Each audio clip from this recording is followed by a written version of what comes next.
판사님께서 입장합니다. 일어나십시오.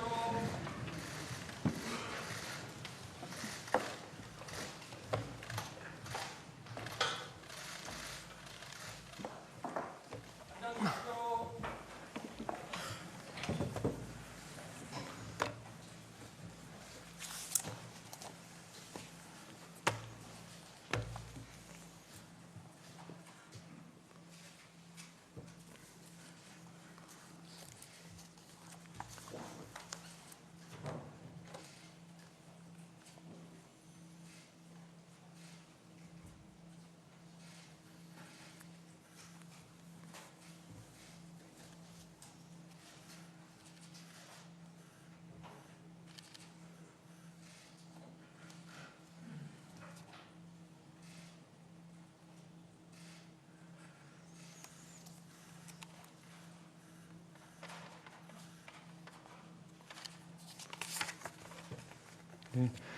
지금부터 2024 헌납 8 대통령 윤석열 탄핵 사건에 대한 선고를 시작하겠습니다.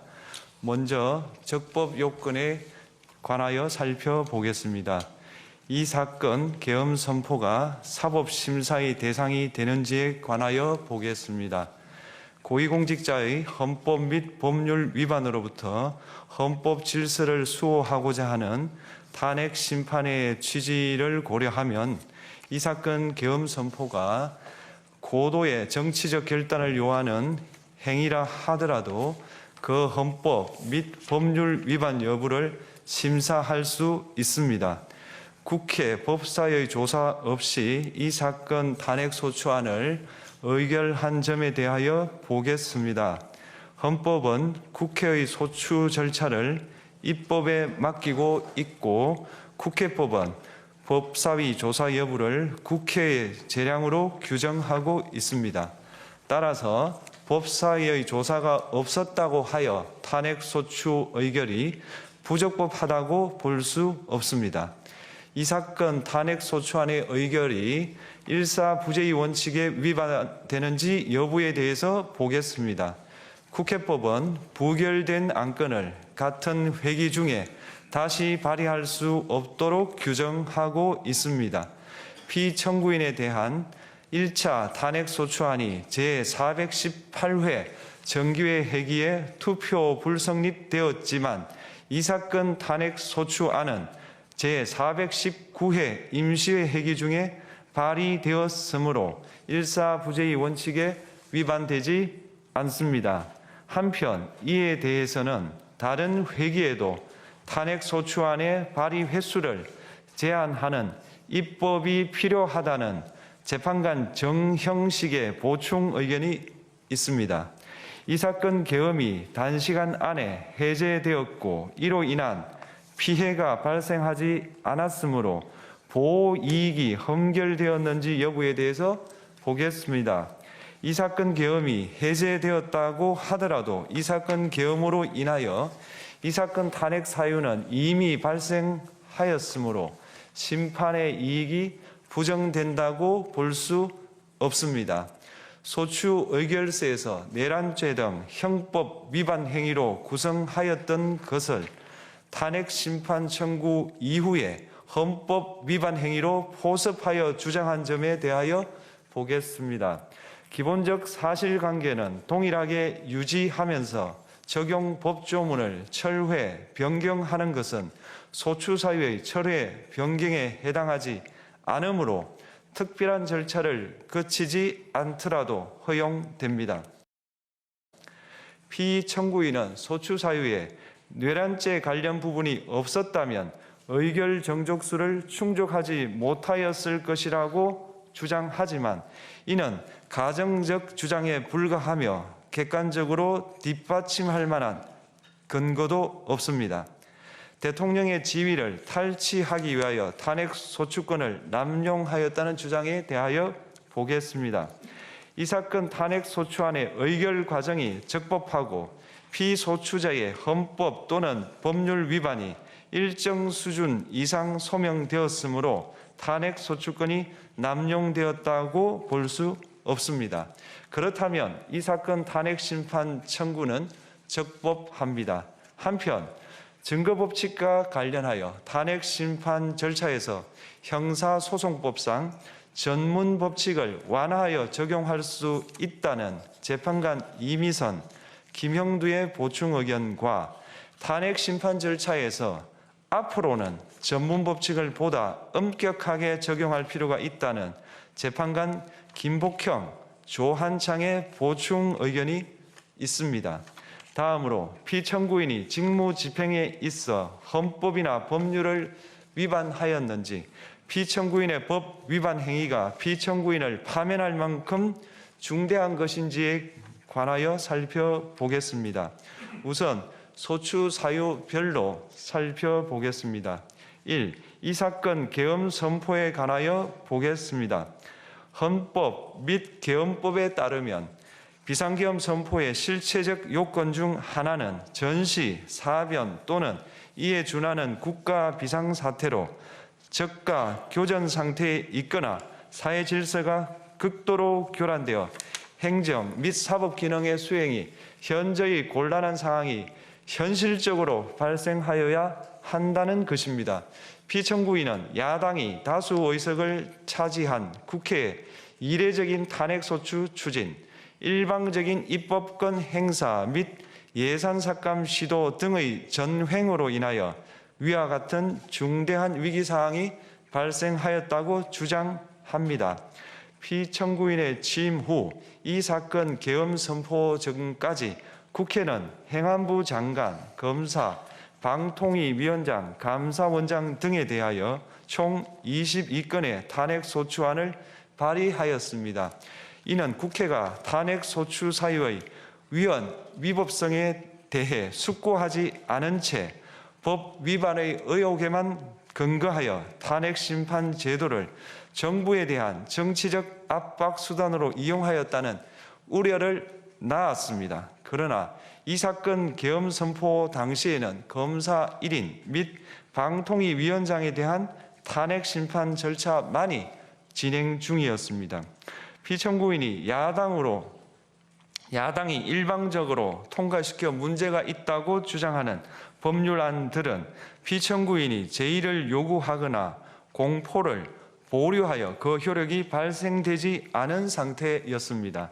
2025년도 예산안은 2024년 예산을 집행하고 있었던 이 사건 계엄 선포 당시 상황에 어떠한 영향을 미칠 수 없고, 위 예산안에 대하여 국회 예결특위의 의결이 있었을 뿐 본회의의 의결이 있었던 것도 아닙니다. 따라서 국회의 탄핵소추, 입법, 예산안 심의 등의 권한 행사가 이 사건 계엄 선포 당시 중대한 위기 상황을 현실적으로 발생시켰다고 볼 수 없습니다.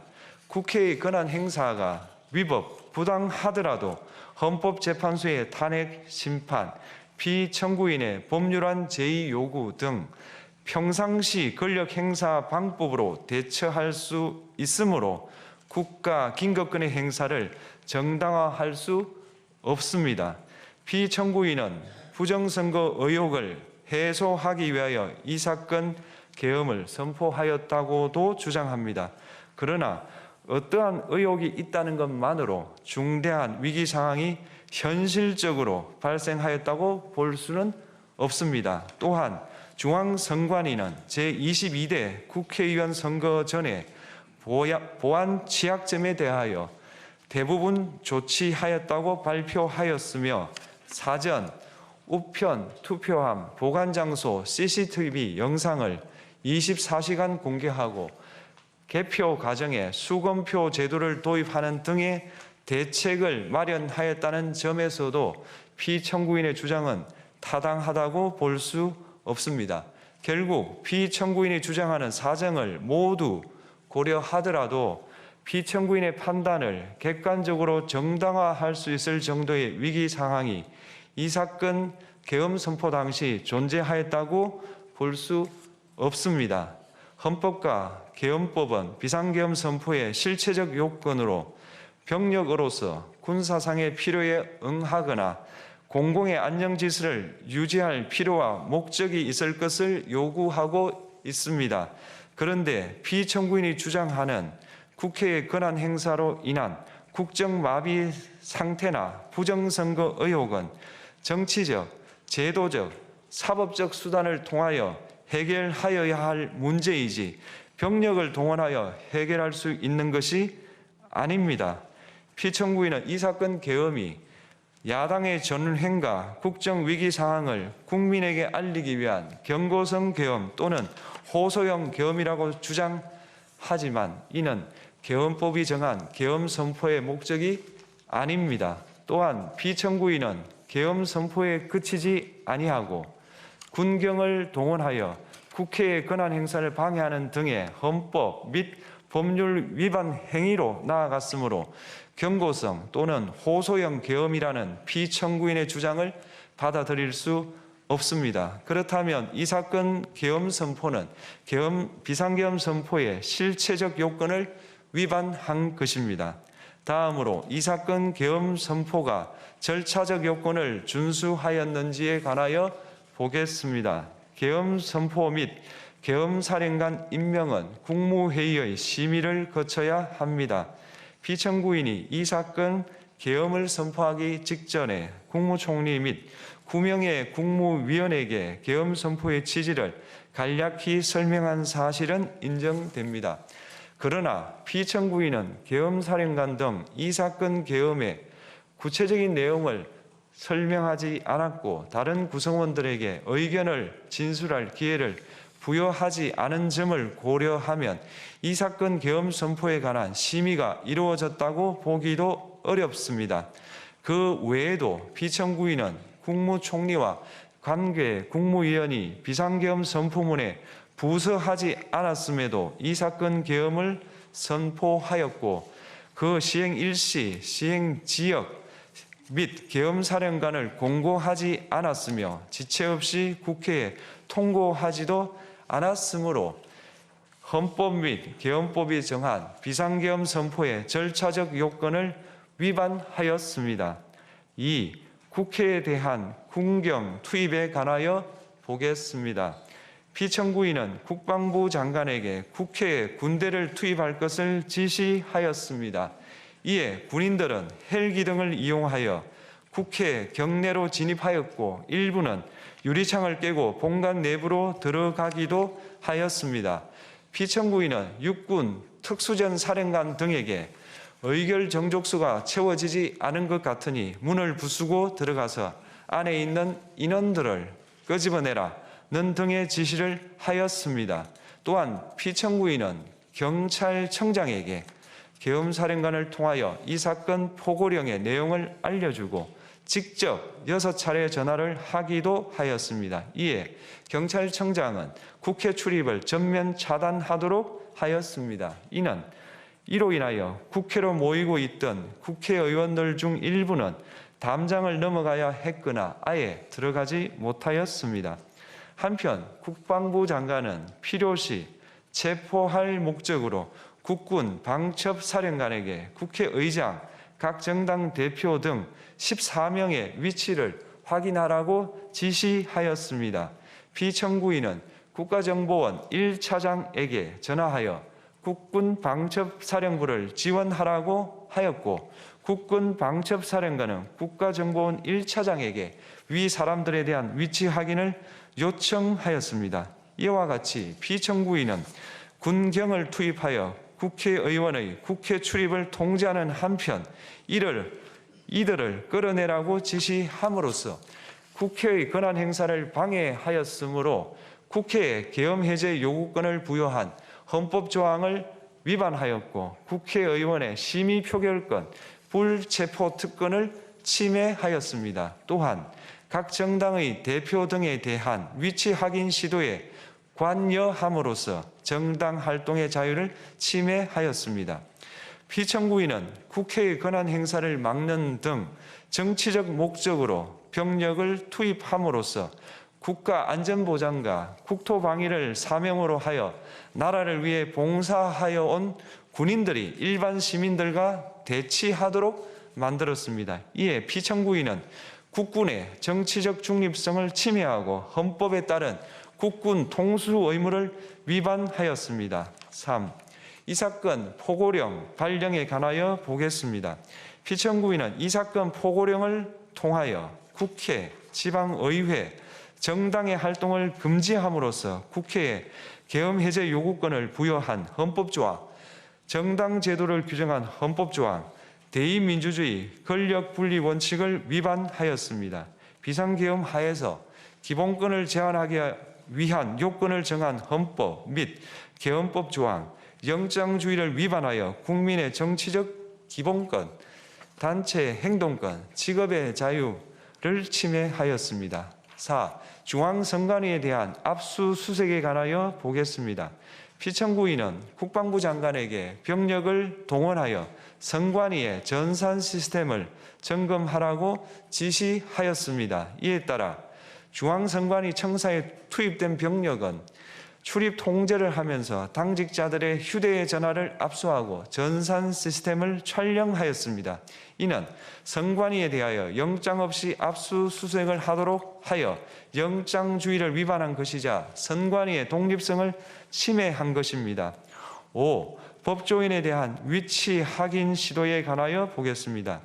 앞서 말씀드린 바와 같이 피청구인은 필요시 체포할 목적으로 행해진 위치 확인 시도에 관여하였는데 그 대상에는 퇴임한 지 얼마 되지 않은 전 대법원장 및 전 대법관도 포함되어 있었습니다. 이는 현직 법관들로 하여금 언제든지 행정부에 의한 체포 대상이 될 수 있다는 압력을 받게 함으로 사법권의 독립을 침해한 것입니다.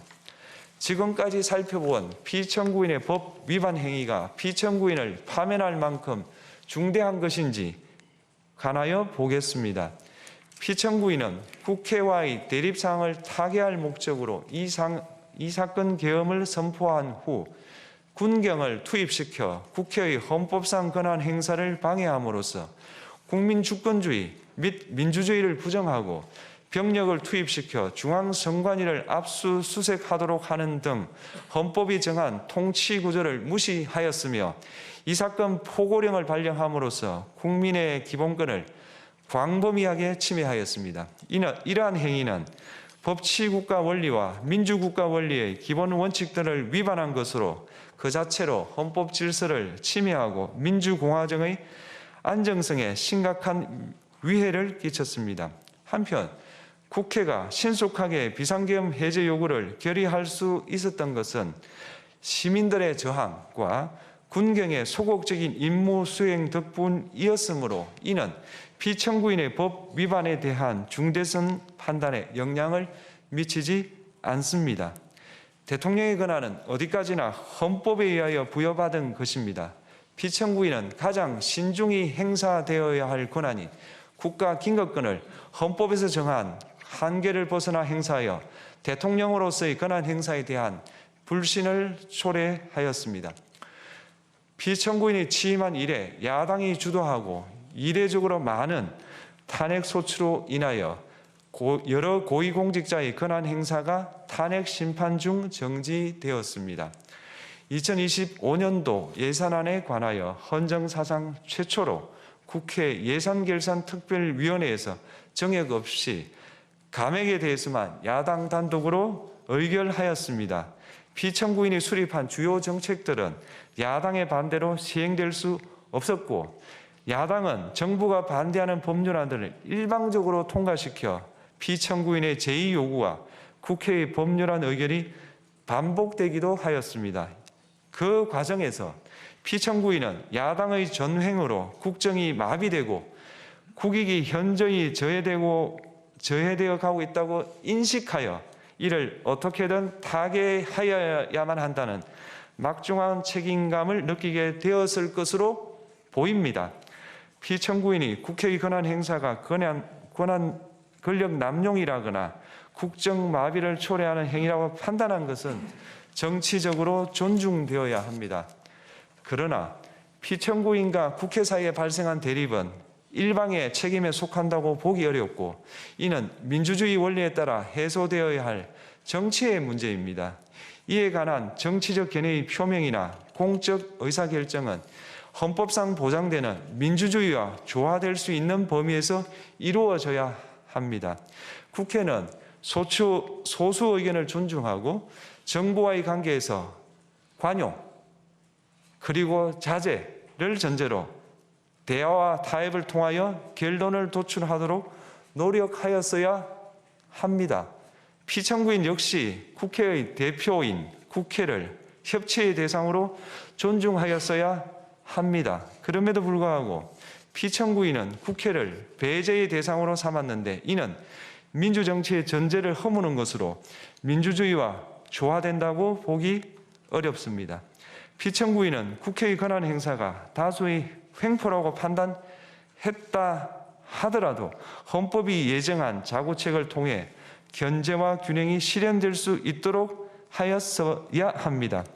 피청구인은 취임한 때로부터 약 2년 후에 치러진 국회의원 선거에서 피청구인이 국정을 주도하도록 국민을 설득할 기회가 있었습니다. 그 결과가 피청구인의 의도에 부합하지 않더라도 야당을 지지한 국민의 의사를 배제하려는 시도를 하여서는 안 되었습니다. 그럼에도 불구하고 피청구인은 헌법과 법률을 위반하여 이 사건 계엄을 선포함으로써 국가 긴급권 남용의 역사를 재현하여 국민을 충격에 빠뜨리고 사회, 경제, 정치, 외교 전 분야의 혼란을 야기하였습니다.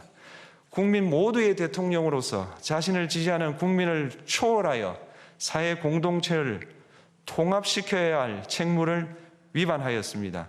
군경을 동원하여 국회 등 헌법기관의 권한을 훼손하고 국민의 기본적 인권을 침해함으로써 헌법소의 책무를 저버리고 민주공화국의 주권자인 대한국민의 신임을 중대하게 배반하였습니다.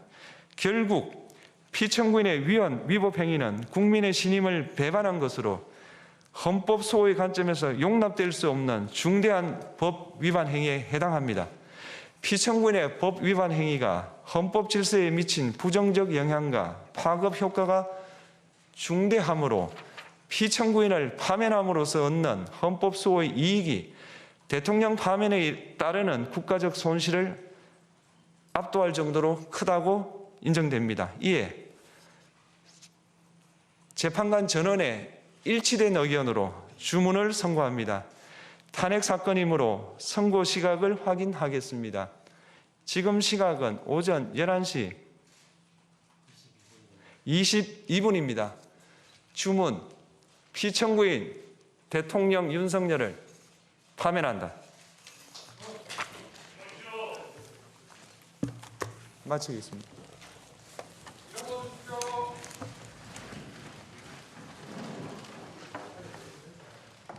맞습니다.